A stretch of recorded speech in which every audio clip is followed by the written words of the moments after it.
Hi friends, ఎలా ఉన్నారు? నాకు నిన్న ఓపీలో ఒక పేషెంట్ అడిగిన క్వశ్చన్ ఏంటంటే, సార్ నేను రోజు బ్రష్ చేసుకుంటుంటే నాకు ఎల్లో కలర్లో వామిటింగ్ లాగా వస్తుంది, ఇది ఏమైనా ప్రమాదమా? ఇది నేను అడిగిన ప్రశ్న. ఇలాంటి ఇన్సిడెంట్ మీలో కూడా చాలా మందికి అనిపించవచ్చు కదా. అయితే ఈ ఇన్ఫర్మేషన్ మీకోసమే. Hi, this is doctor Bhaskar, me cancer specialist from Visakhapatnam. So యూజువల్గా మనం ఏదైతే ఆయిలీ ఫుడ్ తింటాం, లైక్ ఇప్పుడు నెయ్యి వేసుకుని ఇలాంటివి చాలా తింటుంటాం కదా.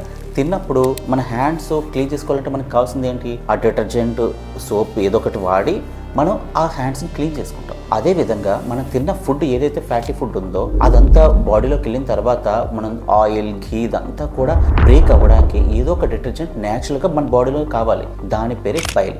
ఆ బైల్ అనేది ఆ న్యాచురల్ డిటర్జెంట్ ఏదైతే ఉందో అది ఎల్లో కలర్లో ఉంటుంది. అది పేగుల్లోకి డైరెక్ట్గా రిలీజ్ అవుతుంది లివర్ నుంచి. సో యూజువల్గా మార్నింగ్స్ ఏంటంటే మనం ఎంటీ స్టమక్ ఉంటాం కాబట్టి బ్రష్ చేసేటప్పుడు సో కొద్దిగా వామిటింగ్ సెన్సేషన్ రెచింగ్ చేయడం వల్ల ఈ ఎల్లో కలర్ ఫ్లూయిడ్ ఏదైతే పేగుల్లోనూ కొద్దిగా స్టమక్లోనూ ఉందో అది వెంటనే వామిటింగ్ లాగా బయటకు వస్తుంది. అంతే తప్ప ఇది వేరే ప్రమాదమైన విషయం ఏమీ కాదు. హోప్ ఈ ఇన్ఫర్మేషన్ మీకు హెల్ప్ అయింది అనుకుంటున్నాను. వీలైతే ఇన్ఫర్మేషన్ షేర్ చేయండి. Thank you.